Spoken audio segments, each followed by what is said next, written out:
And I quote, "With the incense of burning cedar and the singing of sacred songs, I came into the world." I was singing too, although they probably thought I was wailing. Today we're talking about Dr. Joe Medicine Crow, the last man to perform all 4 tasks to earn himself the title of War Chief, and he managed to do it all during World War II. But first, a word from today's sponsor. This video is brought to you by Ground News. Hold on. In all caps and in red, avoid using phrases like, quote, but first a word from today's sponsor. Try to incorporate a natural segue into the ad. All right, you want a segue? I'll give you a segue.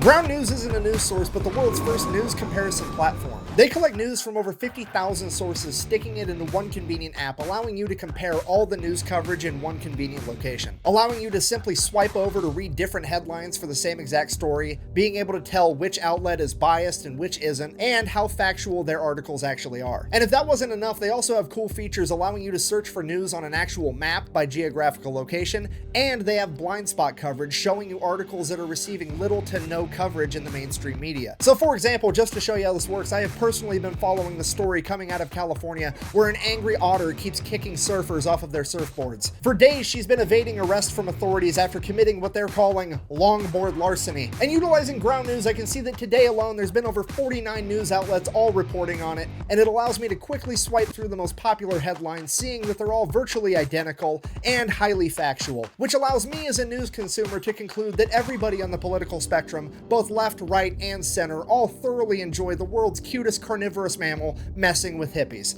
Born on October 27, 1913, Joe was raised on the Crow Indian Reservation in Montana under the watchful eye of his grandfather, the original Chief Medicine Crow, who was considered to be one of the greatest Crow war chiefs of all time, and he would raise Joe to follow in his footsteps. As a child, he was taught how to hunt, fish, track, ride a horse with no saddle, and to make him tough, his grandfather would make him run outside in the snow barefoot and bathe in frozen rivers. All of which were skills and traits that Joe would need to even stand a chance at becoming a war chief like his father and his grandfather. You see, to become a Crow war chief, you had to complete 4 tasks. You had to lead a successful war party where neither you or any of the men you were leading got hurt. You had to disarm an enemy in combat. You had to steal an enemy's horse. And finally, you had to perform a counting coup. Most people describe a counting coup as touching the enemy without actually having to kill them. I don't know if that's the PG-rated version or if they're just underselling it, because it's way more badass than that. One of the ways that you can do this is to run up and touch the enemy with your hands, your bow, or your coup stick and escape unharmed. And this is seen as an extreme act of bravery because rather than shooting at the enemy from far away with a bow or a gun, it takes a real badass to roll up on somebody that wants to kill you, get within arm's reach and go boop, and then get away completely unharmed. Like you're just letting the enemy know, by the way, you're completely outclassed and you should probably reconsider what you're about to do next. The other way you can perform a counting coup is to force the enemy to surrender without actually having to kill them. It's the equivalent of making your enemy say uncle or tapping them out. And here's the kicker with the whole thing. This criteria was deemed incredibly hard to achieve back in the day when it was invented hundreds of years ago. And it was only accounting for Native American tribes going up against other Native American tribes, or like dudes with muskets. It definitely was not criteria that was created with the foresight to account for the battlefield changing to incorporate machine guns and tanks, let alone the fact that horses aren't even the main mode of transportation at this point in time. It's going to be hard enough to find a horse on the battlefield, let alone strategically transfer it to an alternate location. But that's what Joe Medicine Crow has to do if he wants to become a war chief. But again, all that's just assuming that there is a war for Joe to even fight in, because it's only 1929, he just graduated 8th grade, and he's about to go off to college to achieve his associate's degree, which he does, and then he goes on to achieve his bachelor's degree, and then he goes on to become the first Crow Native American from his tribe to achieve a master's degree. He then begins working on his doctorate degree, but that gets stopped in its tracks because 1941, Pearl Harbor happens, America enters World War II, and life in America, as everybody knows it, gets flipped upside down. In the days immediately following Pearl Harbor, hundreds of thousands of Americans would volunteer to join the US military. But Joe Medicine Crow was not one of them, because at the time he was 28 years old, and in 1941, at 28 on the dot, you were deemed too old to serve in the US military. So unable to fight and unable to finish his doctorate, he would take a job as a teacher in a Native Native American boarding school in Salem, Oregon for a short period of time. He would pretty much immediately quit that job and go to work in the shipyards in Washington to at least help the war effort in any way that he could. And he worked his ass off in that shipping yard for a year until November of 1942, when the United States government would strike down the age restriction on joining the military, and Joe was officially able to join if he wanted to. Which is exactly what he does, because he's got to go over there and end this shit so he can go back to school and earn his doctorate degree. So fast forward March 1943, Joe's been through training and he is now all the way over in France on the Siegfried Line. If you don't know, the Siegfried Line was Germany's last line of defense before being able to actually enter Germany. It was essentially their entire western border that had been fortified to resist invasion. The entire thing was covered with giant concrete spikes known as dragon teeth that made it impossible for tanks or any other type of vehicle to get past them. And then in front of those spikes were mines, and in front of that was barbed wire. And on the other side was German machine gun nests, mortars, and artillery ready to slaughter any foot soldier that tried to make it through.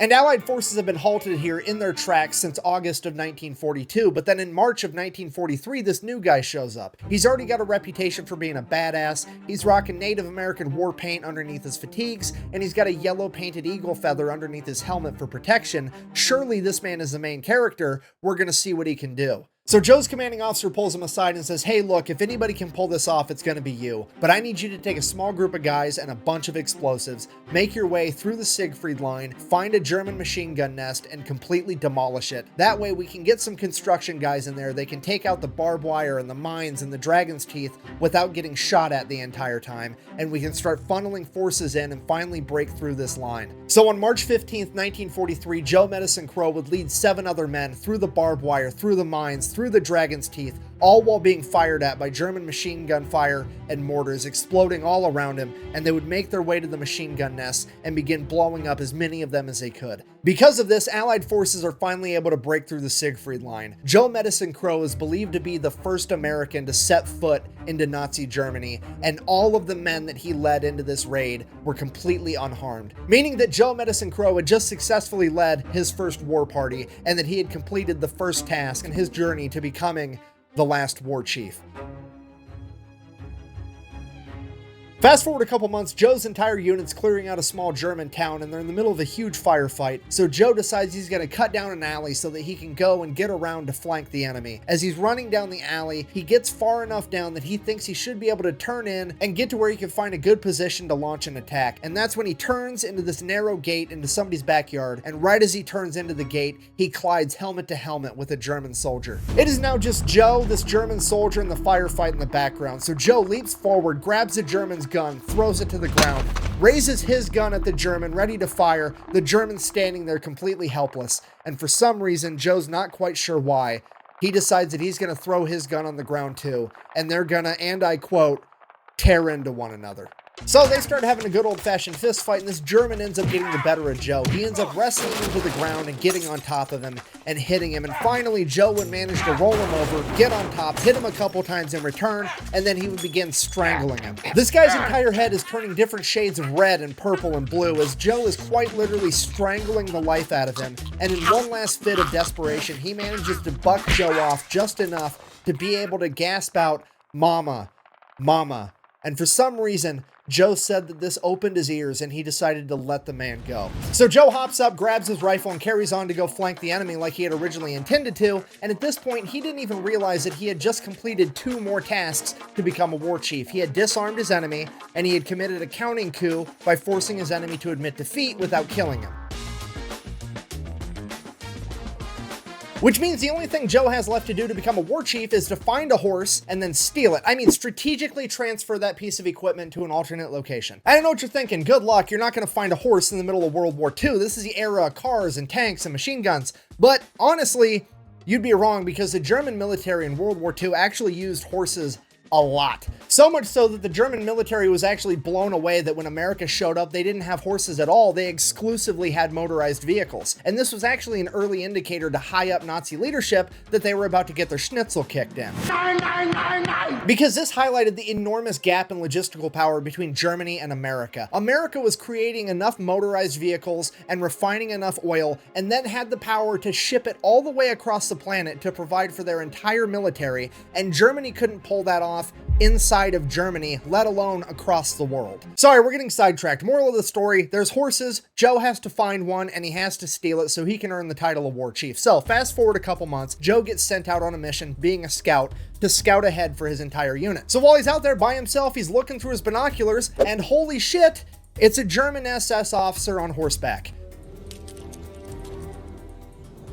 So Joe, using what his grandfather taught him when he was a child, tracks and stalks this guy for miles and miles, and he ends up leading him all the way back to this farmhouse up on a little hill, and there's an entire SS platoon in there, 40 guys, and there's 50 horses in the corral outside. So Joe makes his way back to his unit, grabs his commanding officer, is like, hey, I found an entire SS platoon, let's go get them. So they move out an entire company at dusk, and they surround this farmhouse, and they're gonna wait there overnight with the house completely surrounded, and they are gonna attack at dawn, first thing in the morning. Fast forward, it's an hour before dawn. The Americans have the farmhouse completely surrounded with their guns pointed in at the ready. The Germans have been inside the house all night, pre-gaming for the dirt nap they're about to take. And Joe decides to go over to his commanding officer and is like, hey, hear me out. We're here to take out the Nazis. The horses aren't Nazis. The horses are horses. At which point, the commanding officer is like, of course, of course. So he gives Joe permission to go out and try to steal these horses 5 minutes before they launch their attack. It's now dusk, minutes before the sun's about to poke up over the horizon, and Joe sets off by himself with nothing but a Colt 1911 pistol and a rope. He sneaks all the way up to the farmhouse. He sneaks past the guy that's supposed to be on lookout, makes his way over to the corral, opens the gate, makes his way into the barn, opens the barn doors up, gets inside, opens up all the doors on all the stalls for the horses, makes sure not a single horse is tied down, and he finds what he describes to be the most beautiful horse he's ever seen, as he ties a double half-hitch Indian-style bridle, and he hops on that horse bareback. Now, he only needs to steal one horse, but he's gonna steal all 50. Why? Because it's more XP. So Joe hops up on the horse and starts a stampede with the other 49 horses out of the barn, into the corral, out of the corral, and into the field. The Germans, hearing the commotion, run out with their weapons drawn and begin firing at Joe. The Americans start returning fire with their machine guns and their mortars, and it is now just Joe riding through this open field, bareback on a horse, surrounded by 49 other horses. He's just part of the stampede. He starts singing a traditional Crow war song, as there's nothing but machine gun fires and mortars going off in the background behind him, as the sun finally peaks up over the horizon and covers the field in front of him with rays of light. He has now just completed the fourth and final task to become the last war chief 50 times over in a matter of minutes. And now that we've finally gotten to the point in the story where I've told you how he performed the 4 tasks, can we finally take a moment to appreciate how utterly ridiculous these 4 tasks are? I mean, sure, the first one, lead a war party successfully, that sounds like something you should be able to do as a war chief. However, the other 3 are just straight dunking on the enemy. Like, the amount of disrespect in those 3 tasks is palpable. I mean, let's recap. If you want to be a war chief, you got to roll up on the enemy, touch them with your coup stick, then after you do that, you gotta grab his weapon, throw it over there, and then you steal his horse and bounce. I mean, strategically transfer his horse to your stable. If that's not straight gangster shit, I don't know what is. And if you don't believe me, let's just hear what Joe Medicine Crow himself had to say about this. Me, I'm a famous horse thief. Like it or not, that man was a straight grunt and a badass one at that. Sorry, I'm getting sidetracked again. So, Joe and his unit ended up getting diverted over to Poland because war in the European theater is finally starting to come to a close, and as a final act of bravery, him and his commanding officer would end up driving a jeep through the front gate of a concentration camp, leading all of their men in to free everyone there. Shortly after that, Germany surrenders. Joe ends up returning to the United States. He's given a Bronze Star for being the first man to penetrate through the Siegfried Line, as well as the French Chevalier, which, if you don't know, is where you're knighted by France. So yeah, Joe is now officially Sir War Chief Joseph Medicine Crow. He then separates from the military, returns home to the reservation of Montana, where he goes before his council of elders that includes his grandfather, the original War Chief Medicine Crow, tells him everything that happened while he was away, and they officially award him the title of War Chief. From there, he's unable to go back to school to finish his doctorate degree because he is given the position of official tribe historian by the Crow people. However, he would receive an honorary doctorate degree in 1999 for his work in anthropology, officially making him Dr. Sir War Chief Joseph Medicine Crow. This man has more titles than a used car dealership, okay? He would then go on to live happily ever after before passing away April 3rd, 2016 at the age of 102, taking with him the title of the last war chief. And I know what you're thinking, because I thought the same thing. Why is he got to be the last war chief? What if another young man manages to pull off all 4 feats? Well, it's probably not going to happen, at least not anytime soon, because it's proving to be increasingly harder to A, commit a counting coup in the age of machine guns, and B, find a horse on a modern battlefield. You see, one other man came extremely close to achieving the title of war chief, and it was actually Joe Medicine Crow's nephew, Carson Walks Over Ice. In an attempt to follow in his uncle's footsteps, he became a Green Beret during Vietnam, where he committed a counting coup, disarmed an enemy, and led a successful war party. He then proceeded to carry with him on every mission a rope, just in case he could find a horse, but he never did. But then one day, while patrolling the Ho Chi Minh Trail, he could hear rustling in the jungle off to the side. Something was breaking branches, and as he went in to investigate, it was a VC guiding 2 elephants that were tied together, using them as pack animals to carry guns and explosives. He dispatched the enemy combatant and stole both of the elephants. Upon returning home and confessing his war deeds to the Council of Elders, they would inform him that he would not be granted the title of war chief because, as it turns out, elephants aren't horses. So in conclusion, the world is going to continue to have knights and sirs and ma'ams and lords and ladies and doctors and college graduates and anthropologists and grunts and brave warriors, but the world very well may never have another war chief ever again. But when we did, his name was Joseph Medicine Crow, the last war chief. Thanks for watching. Best way to support the channel is like, comment, subscribe. Go check out thefatelectrician.com. Quack bang out.